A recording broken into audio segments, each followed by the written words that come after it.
and welcome back to Alice Talks Football, and welcome back to a live stream on the channel. I normally am live around 6-7 o'clock, but you know what?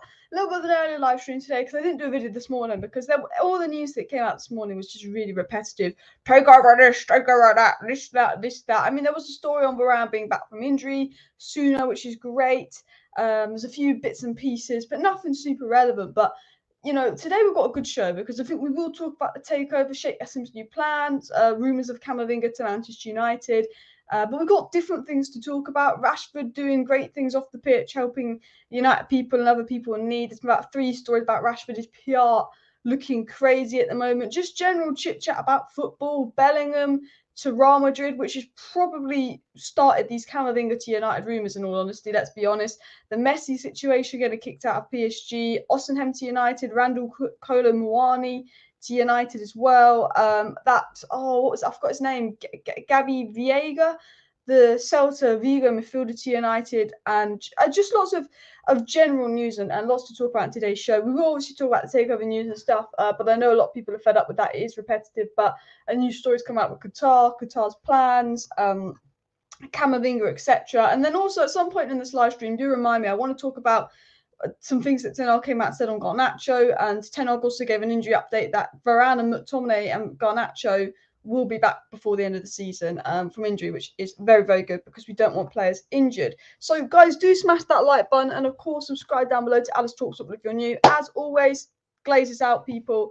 Glazers out as well. Gossip, rumours and counter-rumours for F's sake. The greedy Glazers just got over it. United were a public bumper by being handled secretly. It's a bloody disgrace. And I have to say, it is just gossip this, drama this. United at the moment is just, honestly, we are the Kardashians of the football world. Just, where is the class? No, it's just gossip, rumours, this, that. I mean, we were the Kardashian FC more last season when there was leaks coming out left, right and centre. But we're just like a reality TV show sometimes. For a professional football club, when it comes to the media, we ran like a circus. And people are always going to talk about United because we're the biggest club in the world. And people are always going to make up stories about United because it will get clicks. But the problem is, like Barcelona, Liverpool don't have this as much. Man City don't have this, well, they're irrelevant. Chelsea don't have this as much. Even Arsenal don't have this, and Arsenal are quite big in the media. But United and Barcelona are the 2 clubs in the media where there will always be a made-up story about them, or a story that just about a million stories about these clubs every day. Because United and Barcelona's owners both play the media and brief their journalists things that they want to get briefed just to get a point out. PR spin when we lose.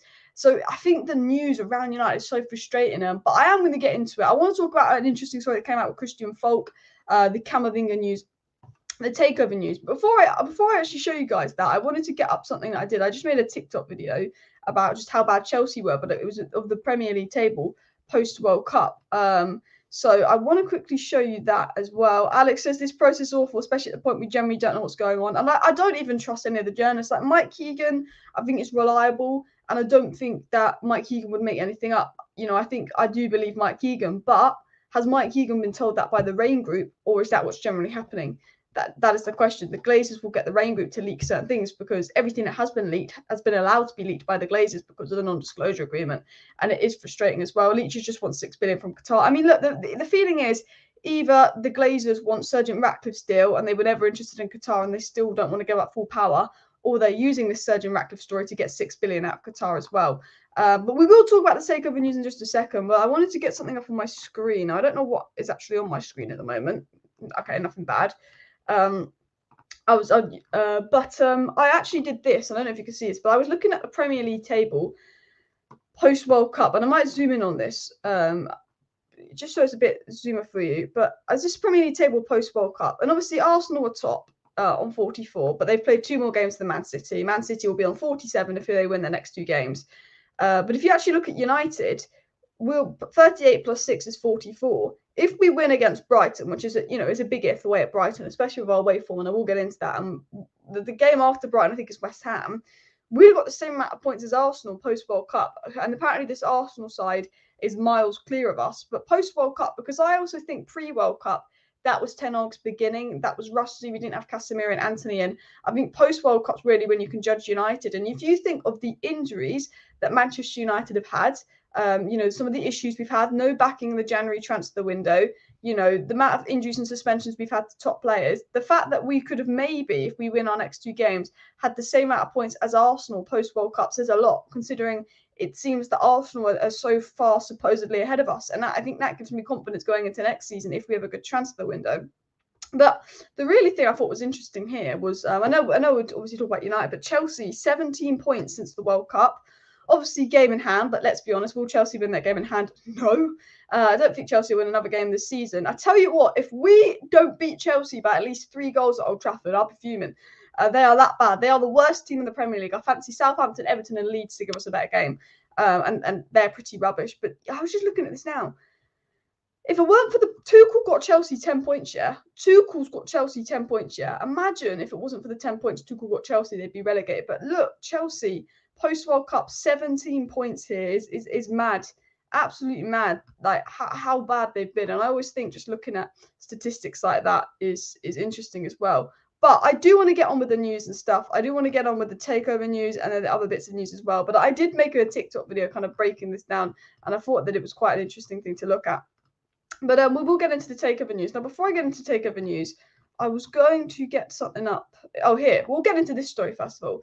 So this was so there's been 2 stories about Camavinga. Initially, the story that came out earlier before this story was basically that Man United were looking at Camavinga and seeing if they could make a shock move for him because of Bellingham being at Real Madrid almost done. Could United go for Camavinga? Now, do I look at this story and think there's any realism that this is going to happen? No. Do I think we're all of a sudden going to sign Kingsley Coman, Edouard Camavinga and Mbappe? No. Kingsley Coman's a winger. We don't need a winger. Mbappe is brilliant, but we need an out-and-out striker and a player like Camavinga. Now, I see what we need a player like Camavinga, and I will talk about the Camavinga news more than this. Do I read the story and think, yeah, this is going to happen? No, I don't. Do I think Christian Falk is on some magic mushrooms right in this story? Yes, I do. And I will say that now. But the interesting thing is there is still news coming out about things that Sheikh Yassin wants to do if he becomes the next owner of United, etc., etc., etc. Now, FFP, this ain't going to happen. But what is interesting about the story is it's another source talking about potentially Camavinga to United. I think, and I don't think it's going to happen, I don't think we're going to sign Camavinga. I think it's Bellingham's gone to Real Madrid. Maybe they'll sell Camavinga. I don't think they will. But we could have got a Camavinga, and I was bigging him up, wasn't I, last year for what, 30 million? Or was it 2 summers ago? Was it 2 summers ago we're linked to Camavinga? I say time's gone quick. When I'm going to Google this now. When did Camavinga join Real Madrid? Because I swear I was bigging up United to buy Camavinga. He joined in 2021. That's 2 years ago. Where has time gone? I was thinking I was bigging up Camavinga last summer, and then I was like, no, he was playing for Real Madrid last year. It was 2 years ago, and he's only 20. Jeez, he's young. Jeez, he's young.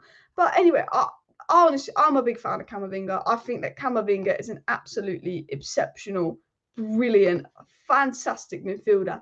And I think Manchester United should be all over the idea of signing Camavinga. Oh, wowsy. Do I think Real Madrid will let him go? No. Do I think we'll get him? No. Is Real Madrid's midfield set for the next 10 years? Yes. Does it infuriate me? Yes. Camavinga, Valverde, Tchouaméni, and Bellingham. That is insane. And I do think this new rumour of Camavinga to United is really just been stirred up by the Bellingham to Real Madrid news. But I'll tell you this, if Sheikh Yassin wants to come in and buy Camavinga, be my freaking guest. He would be a great signing. Mbappe and Coman would obviously be good as well, 100%. And we should have pushed harder for Camavinga when he was leaving Rennes for 30, 40 million euros. Real Madrid got a bargain, I know. I remember I was bigging up Camavinga to United. I was saying United need to get this. And we needed a midfielder. This is the summer. We didn't sign a midfielder. Yes, we signed Ronaldo, Varane and Sancho, but I was like £30 million for this 18-year-old midfielder. We missed out on Bellingham the season before. I said, get this Camavinga guy. He'll be just like Bellingham. He is fantastic at Rennes. We need a midfielder because, my God, we needed a midfielder. And we never went and got Camavinga. And, you know, it really frustrated me. And I just think he'd be so good for United as well. He forced to move to Real. He only wanted Real. I think he would have been open to United. That was the news. He had talks of us. I do think Real was his first choice. But I think if United had actually put the money in the bid, and they could have won that as well. Camavinga is brilliant, versatile, exactly why they won't let him go, as he's the next generation midfielder.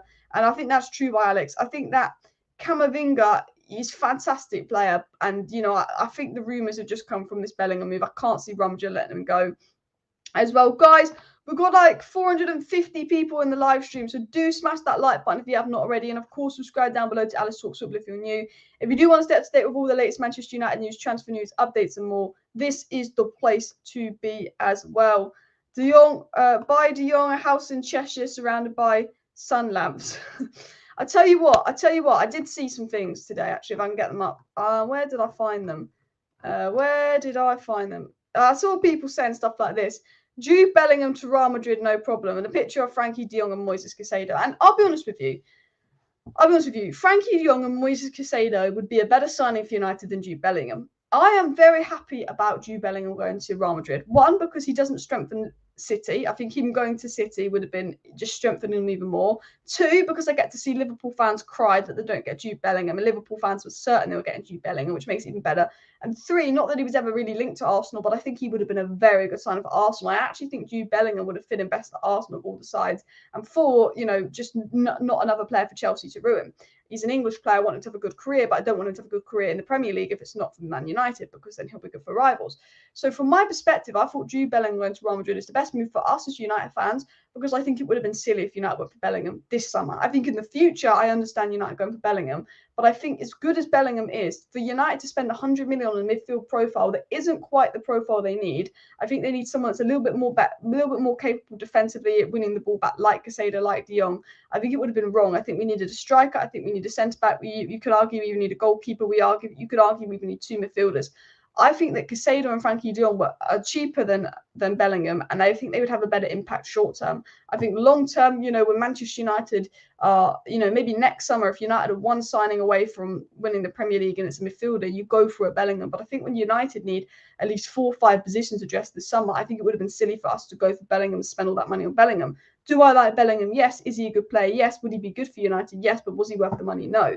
And I do think that, I'm not saying that we're going to get Frankie de Jong or Moises Caicedo at all, but if we went and spent our money on someone like de Jong, Moises Caicedo, or Camavinga, it would be 100% more beneficial for United.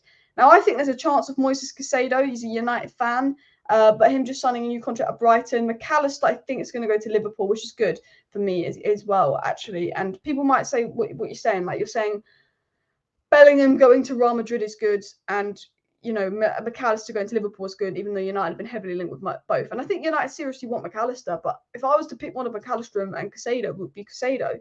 There's other midfielders out there that I think are just as good as McAllister, like Enzo Laffi. I even like the look of Orkun Cuckoo. I think that Gravenberch could be a steal, but I think Enzo Laffi could be an absolute bargain. I think there's also players like Maxim Kakari out there. I do think there's some really good midfield options in the sea. And I do think when Bellingham goes, and the other obvious name, McAllister, I think will go to Liverpool, because Liverpool haven't got Bellingham. So I think they'll want to make up to their fans and the outrage by signing up McAllister quick. Now, had United got the new ownership situation sorted, we know Ten Hag wants McAllister, etc. And had United got their new ownership situation sorted, then yeah, I generally think there will be a chance for Manchester United to sign McAllister. Ten Hag clearly wants him. We've had talks with McAllister, but because our ownership situation is going and moving slow and all of that, I generally believe that Liverpool will probably be to McAllister, because they want that deal done quick as well. Did I miss a super chat? My chat is completely scrolled down, so I just want to make sure I haven't missed anyone putting in a super chat here or not. No, I didn't. Okay, that's good. I just didn't want to miss anything, because I get told off because I sometimes miss them when my chat skips right to the bottom there. But I do think that McAllister is something that would happen to Liverpool. I see that happening despite United wanting him, because the takeover being slow. Bellingham at Real Madrid, and that obviously opens up a gate of midfield options for United as well. Now Frankie would be nice. I don't think he's on quite that much, but I'm not saying that Frankie de Jong's going to happen. I don't think that Frankie de Jong's going to happen, but I mean, look, Frankie de Jong would be brilliant. Caicedo would be my top choice. Casemiro's successor, I could play next to him. Caicedo can fill in 2 things there, and Brighton will charge 80 million for Caicedo. No thanks. The thing is, we could have got Caicedo for 4 million. Do you know what? I am going to get into some more Qatar news, etc. I want to get into Ben Jacobs' story and all of that, but to this day, it still winds me up that we could have got Moises Caicedo for. Is he not coming up? It still winds me up. That we could have got Moises Caicedo for about 4 million. We could have got Julian Alvarez for 17 million. We could have got Enzo Fernandez for 12 million. But we could have got Haaland for 20 million back in the day. But United have this weird thing about spending in January. They can ever only seem to do loan deals in January. So it really winds me up because all this potential, this and that, you know, we don't do it. And we missed out on players like Moises Caicedo for 4 million, and now we're looking at getting him for 50 odd million as well. I'm trying to find what he put out. He has not deleted it, has he? I should have had this in my tweets ready to copy him. This is why I put all the tweets I'm going to read out in a thing, and I copy and paste it over so I'm more organised, because I will get into the takeover news. But you know, United could have got Moises Caicedo for 5 million or less. United could have got Erling Haaland for 20 million. United could have got Julian Alvarez for 17 million, Enzo Fernandez for 12 million. All these players we looked at, all these players we scouted, we could have got Bellingham for 25 million originally as well. And United scout these players, they pick out these players, and people talk about our scouting being bad, and I don't think our recruitment is the best. You know, buying Wan-Bissaka, buying Maguire, but a big part of that is the ownership. You know, we could have done signings like Moises Caicedo for 5 million, Julian Alvarez for 15 million, Enzo Fernandez for 12 million, and, you know, the same signings that Benfica and Brighton are making. And we're saying we should still Benfica and Brighton scouts. United are picking out the same players as Benfica and Brighton, but whenever we want to spend and buy these players, the Glazers put up the wall. And this is why it's so important that we get the Glazers out. This is why it's so important that, you know, I think Qatar comes in, because they allow the manager to buy that player that the scout recruits. You know, we don't want people keeping the Glazers here, in my opinion. And that is why I'm going to get into a little bit of the takeover stories as well. Ben Jacobs has become a clickbait specialist, unfortunately. I mean, he's not a tier 1 source, but I do think he gives out good things, because I think when he does give context to his story. So I actually think that Ben Jacobs' stories are all right. I think he's a decent journalist, to be fair, and I think he gives good context to his story. So I personally disagree with that. But I do think with the takeover, no one knows what's going out. So if anything, all the journalists could potentially be clickbaiting us with this takeover. But what Ben Jacobs said, which was interesting, is he said, the Glazers are relaying their feedback on final offers this week. Nothing significant took place over the weekend. Sergeant Ratcliffe's offer was higher, believed to be pushing the 6.5 billion if he was going to pay 100%, basically, and flexible. He wants controllers and prepared to achieve that in a variety of structures. It was said that Ineos has basically been built on acquiring companies and see their experience as M&As as helpful. Ratcliffe has also earmarked Paul Mitchell as part of Manchester United project, and Mitchell has previously been considered for Nice. So, you know, first of all, we get obviously the classic Jim Ratcliffe will do this, Jim Ratcliffe PR, la-di-la-di-la-di-la-di-la. You know, as always as well. And, you know, I do think that Jim Ratcliffe will bring in Paul Mitchell if he gets United. And I do think that Jim Ratcliffe will run us better than the Glazers. But that doesn't mean that Jim Ratcliffe will be good. He'll be keeping the Glazers here. He'll be putting debt on United, and he's not a good owner of Nice. Carrying on as well, it was said, however, Sheikh Yassim hasn't given up. There's still huge confusion over the 92 Foundation's offer, whether the pledged investment is part of or on top of the 5 billion offer. And insiders continue to question the 92 Foundation's bid. The Qatar side reiterate the offer is competitive. So the Qataris, the people around the Qatari takeover, are saying, no, trust me, our offer is competitive. La-di-la-di-la. You know, the Glazers putting out this story that our bid was this is wrong. The Glazers have obviously leaked to Mike Keegan, and the Rain Group and sources have all leaked information that Qatar's bid wasn't that high. But insiders and sources around Qatar are saying that this is all lies. This is all games by the Glazers, and etc., etc. It was then said the 92 Foundation will await feedback first, but sources indicate they haven't ruled out going direct to the Glazers to try and strike a deal. This would mean two things: removing intermediaries on their side and either meeting the Glazers via Rain or bypassing them. It was followed up by saying it has always been indicated that any direct or final negotiations, normal even after final offer, would take place after a preferred bidder is named. But 92 sources are not ruling out direct engagement soon.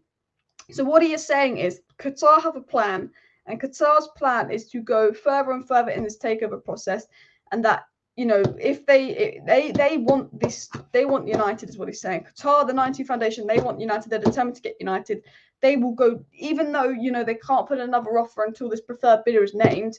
If they're not the preferred bidder, they're willing to meet and go direct with the Glazers and potentially meet that offer and just engage and go direct with the Glazers. It was said another key point in is this shouldn't be seen as a straight race between Ratcliffe and Sheikh Yassim. The April 28th deadline was to establish whether a new full or controlling owner was likely, and there's still a real chance a preferred bidder is named from those two groups. So he's also saying, you know, he also gives the if, buts, and maybes, which is a bit we don't want to see. But it says Carlisle is seen as a viable option, you know, if they don't want Sir Jim or they don't want Qatar. But he ended this up by saying, this week is key. A preferred bidder will be named in early May, and we will see groups be encouraged to first amend offers. The feeling is Sheikh Yassin must go high to stand a realistic chance. Lots of tactics and games still going on now that the Glazers to show the hand. So he's saying the feeling is this week the Glazers are going to pick up a third bidder. There's a lot of games and tactics going on negotiation-wise with the Glazers.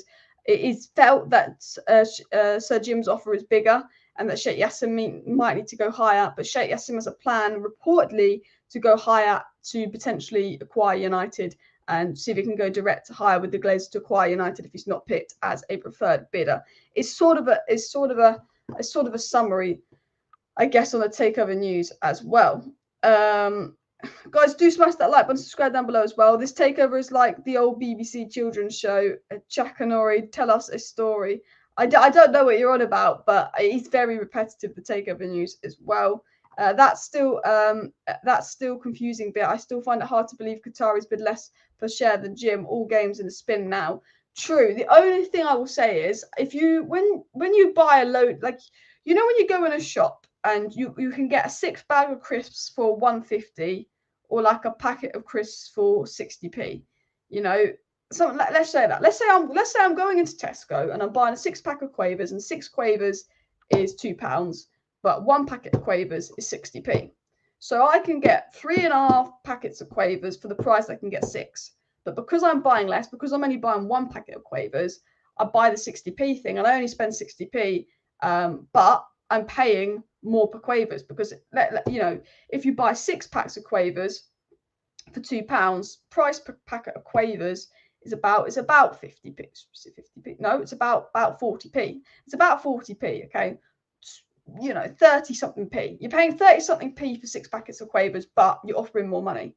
I've really explained this badly. But if you buy a multi-bag, let's just say this.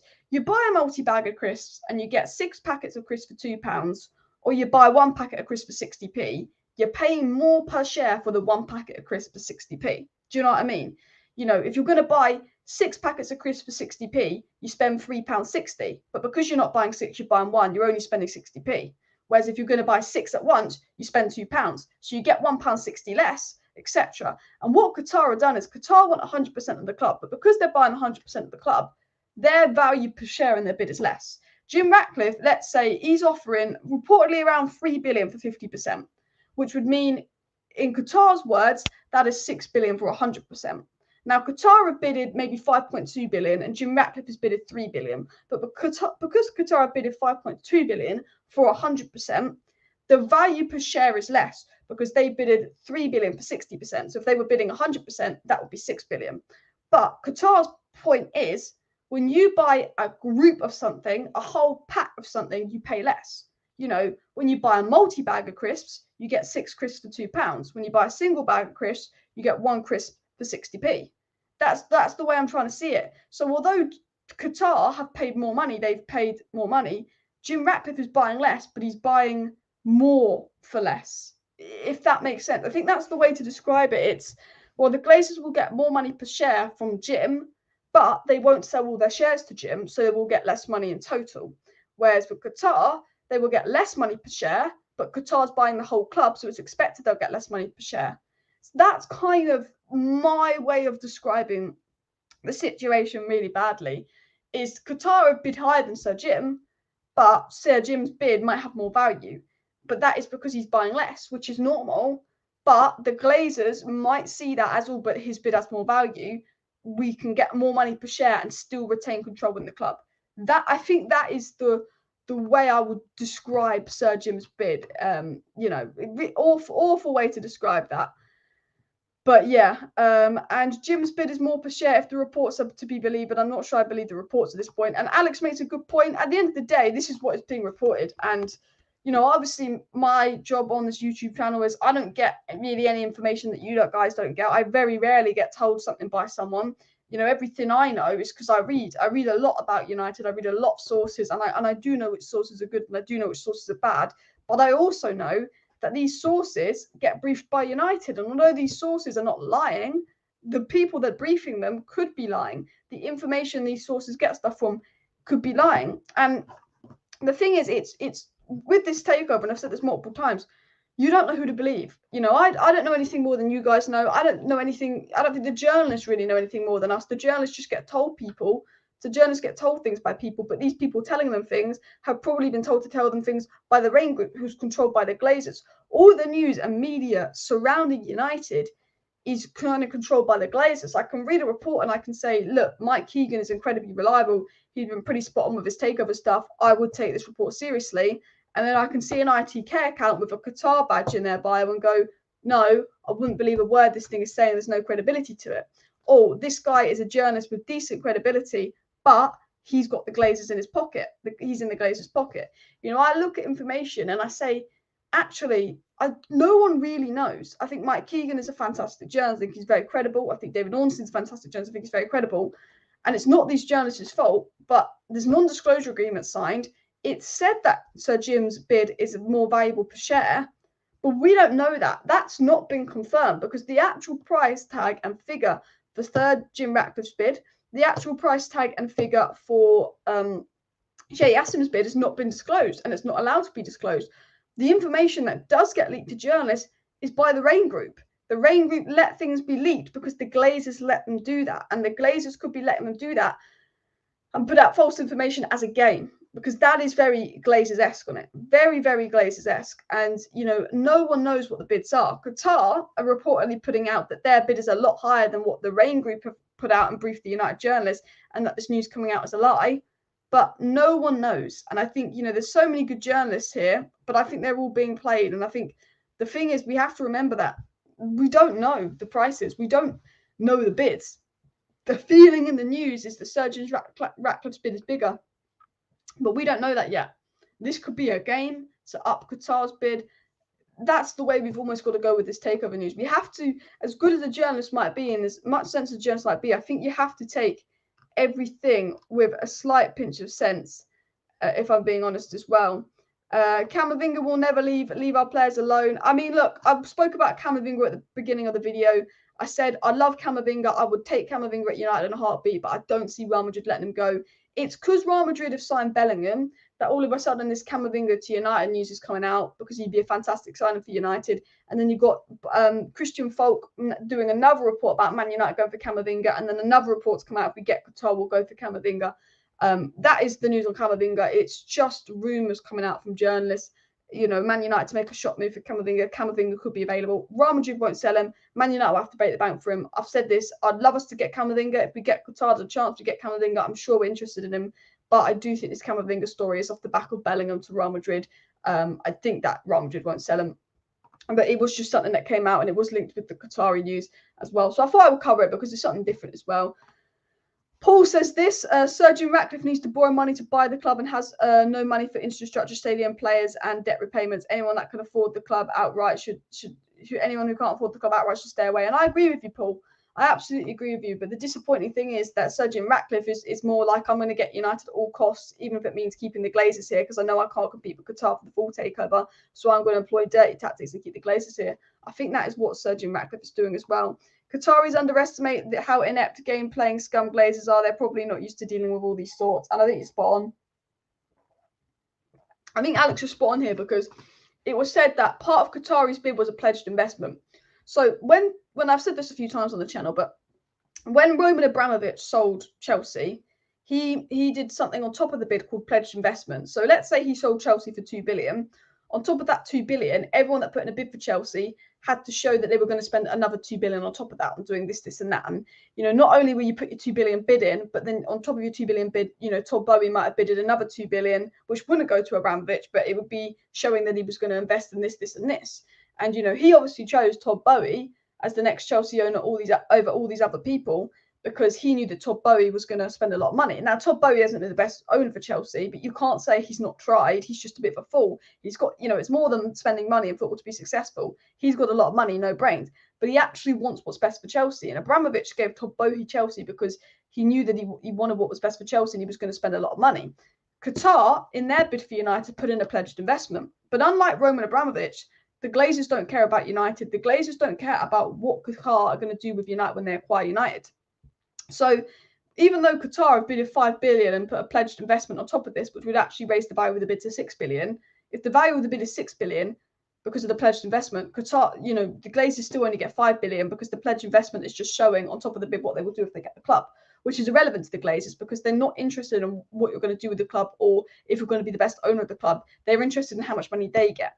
So that is the difference. And, you know, Qatar have put in extra things on top of their offers like pledged investment, which is what Abramovich did with Chelsea, because that's how the Chelsea takeover worked, to show to the Glazers, look, we'll be good owners. This is why we'll be better owners than, you know, Sir Jim. Now, Sir Jim hasn't done a pledged investment offer because he can't. He hasn't got the money.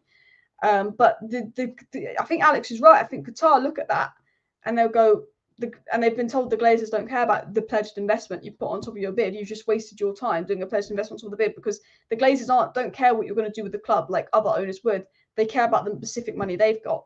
And they want to know if that pledged investment is part of the bid or on top of the bid. Because the Glazers, you know, this is why Jim hasn't done that, and the Glazers are preferring Jim's bid. And, you know, I think Qatar aren't used to dealing with someone like the Glazers, where they've realised this is different to buying Chelsea or other clubs. This is just about how much money are the owners going to take away, how much money the owners going to get when they sell their shares. This is what it's about. That is what it's about. How much money will you get if you sell your shares? And that's what the Glazers are looking at. And I don't think Qatar realise that these guys have no interest in United and they're just that greedy. And maybe they were caught out. Maybe Qatar were caught out. That is, I think, is a way that you can actually sort of think and look at the takeover as well. Guys, keep smashing the like, subscribe down below if you're new. Really close to 200 likes. If your Glazers out, do hit that like button as well. Camavinga never moving to United. I mean, it's possible, but I think only if Qatar happened as well. Why don't the Glazers get both Sergio Ratcliffe and Sheikh Yassim around the table and let them figure it out in the open? Still, bids are never good. It'd be nice if they could just get on and sort it out and put them in a room, but unfortunately, it's not the way it works as well. I'm a United fan. I know I can't afford to buy United, so stay away from bidding. Sergio Ratcliffe should do the same for our own good. I think if he's a so-called United fan, why is he doing the tactics of, I can't compete with Qatar, my bid won't be as high as Qatar, so I'm going to give the Glazers an offer to stay to get the club? You're not a Manchester United fan if you do that. Abramovich made all the potential bidders agree to beneficial terms for the clubs. The Glazers couldn't care less. And it's true.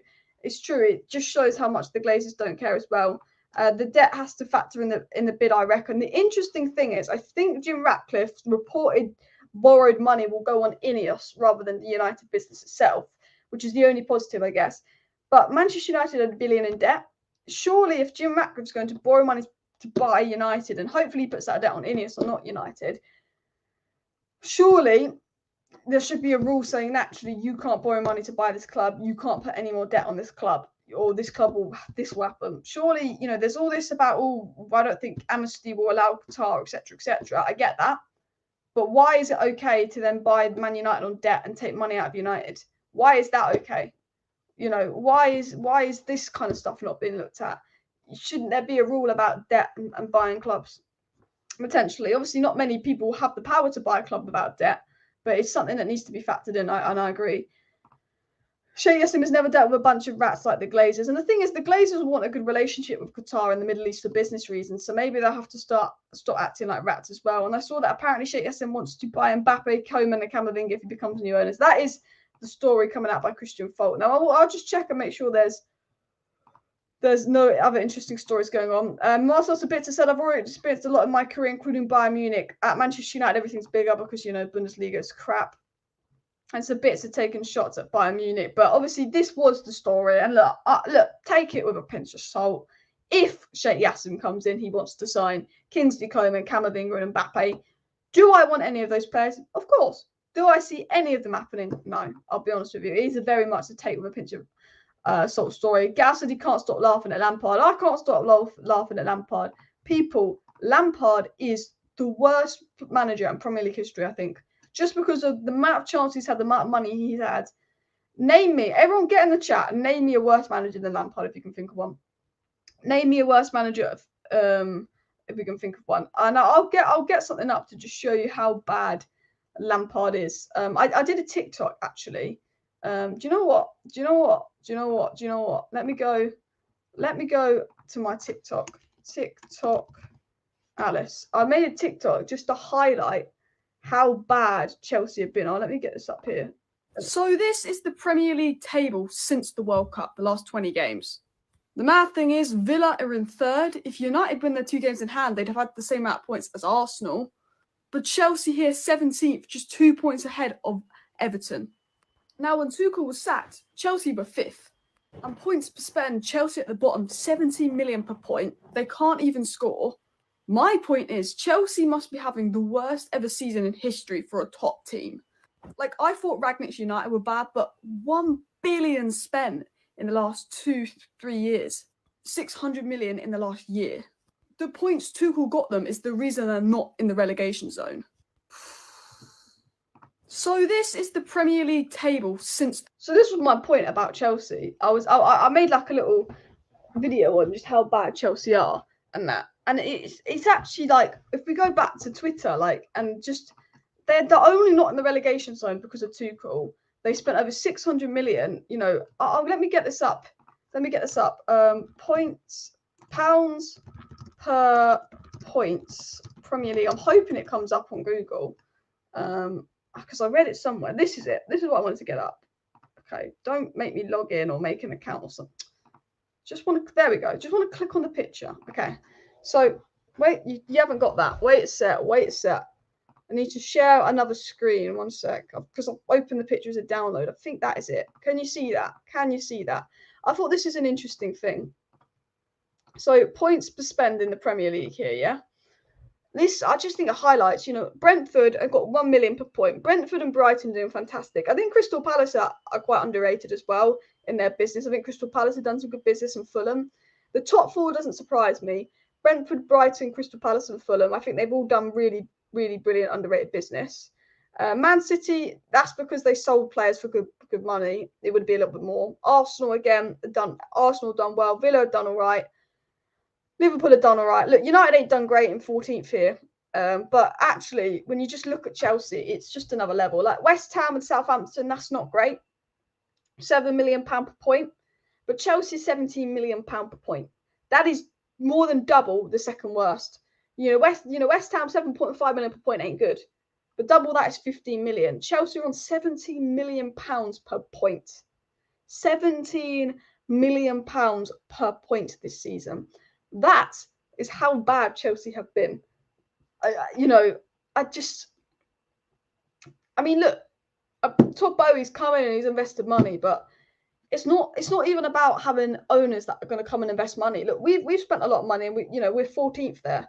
It's also, and I think my point from this is that I wanted to make is when we get new owners, it's not just about, okay, how much money you're going to spend, who you're going to buy. It's actually have a plan when you buy people. Because I've said this multiple times, when you buy someone, you've got to actually seriously look at it and go, there's no point buying someone for the sake of it. Is this what the manager wants? Does it fit his team? Does this guy fit in the dressing room? Will there be too many players? I think the reason Chelsea are particularly unhappy, and I think one of the reasons there's big problems with Chelsea is because they brought so many players. You've got, if you think of just, let's Google this now. Chelsea attacking options. We just look at the Chelsea attack. Well, we might have to go. We'll just go Chelsea. We'll just go Chelsea squad. We'll just go to the Chelsea squad. And if we go to the Chelsea official site, I never thought I'd be on the Chelsea website. And we scroll down to, we'll scroll down to attack and then we'll look at this here. But yeah, so here we go on attack.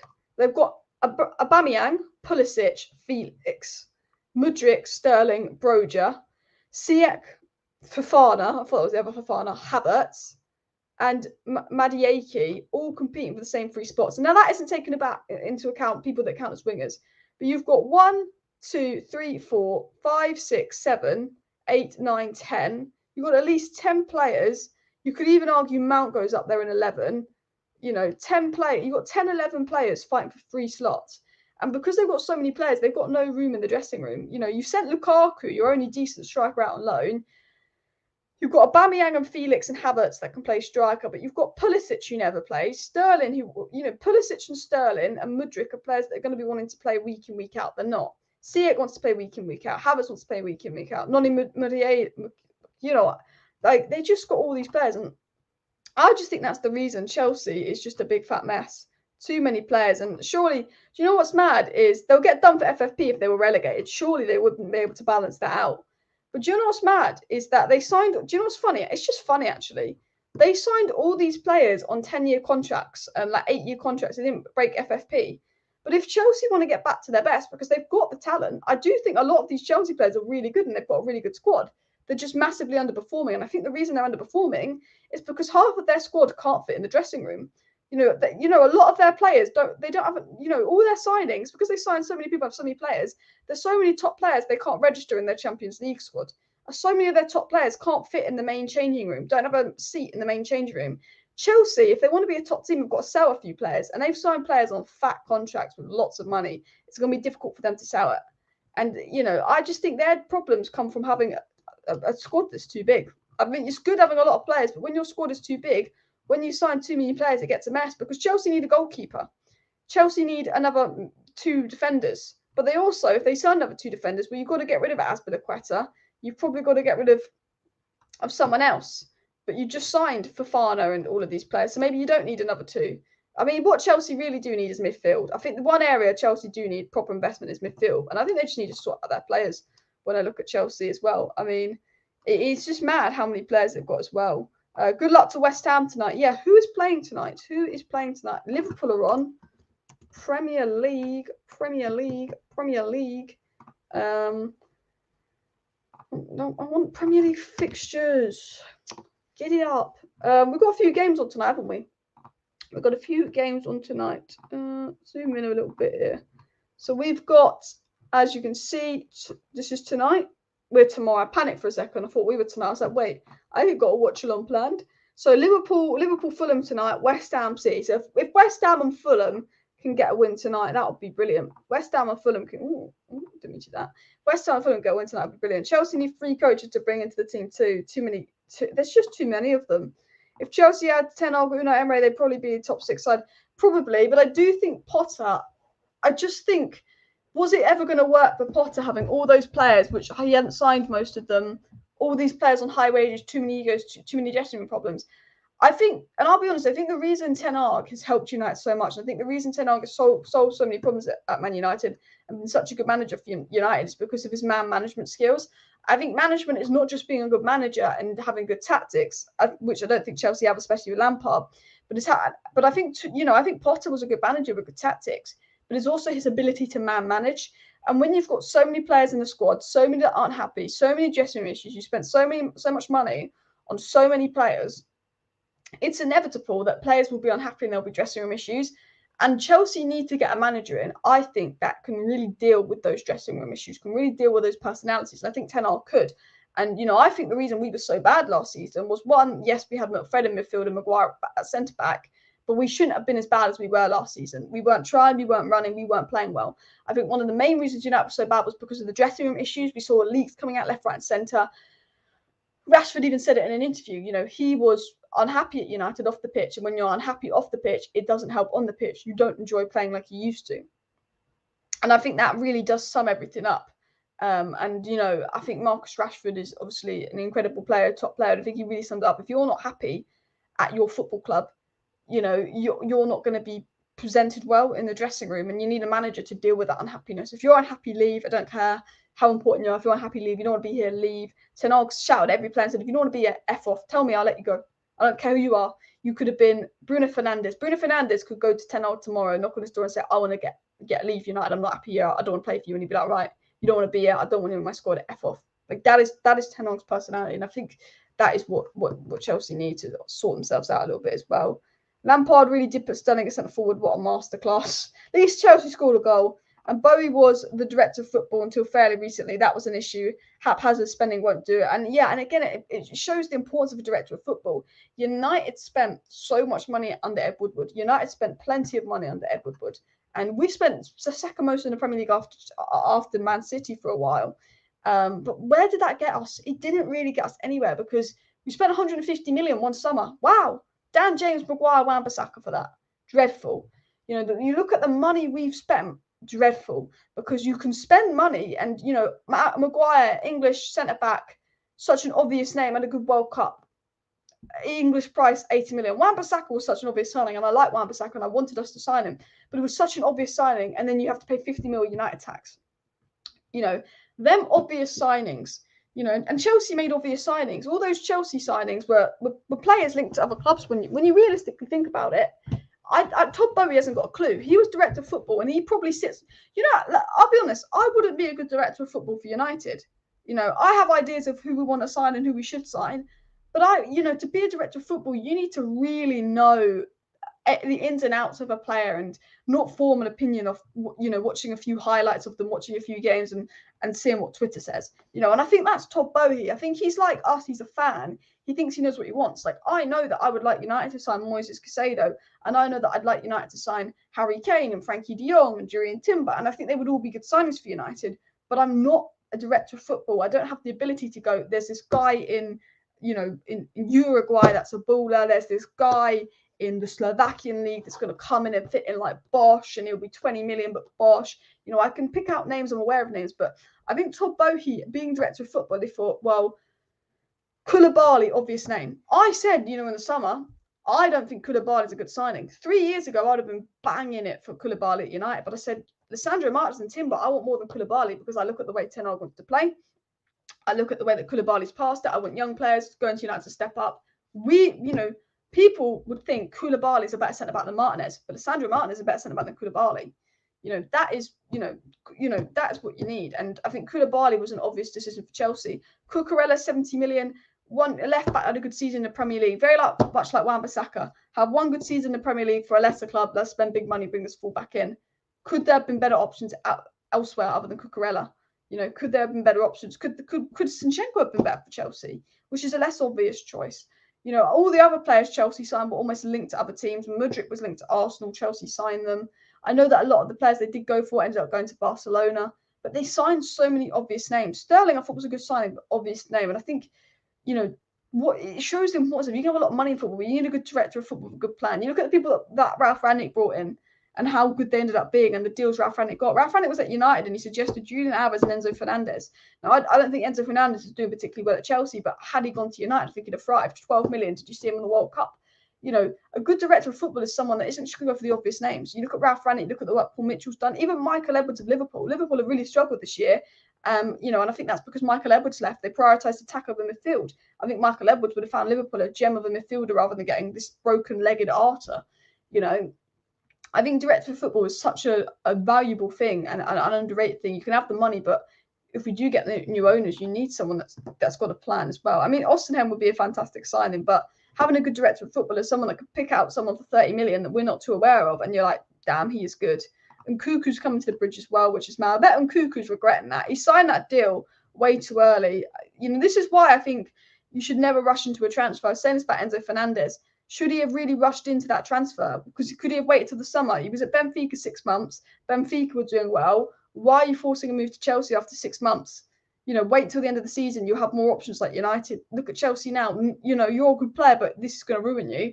Could you have waited for United? And Cuckoo, why are you rushing that Chelsea move now? Could you wait until the summer and get that deal sorted? I think it's so important that footballers are patient and rather than rush a deal.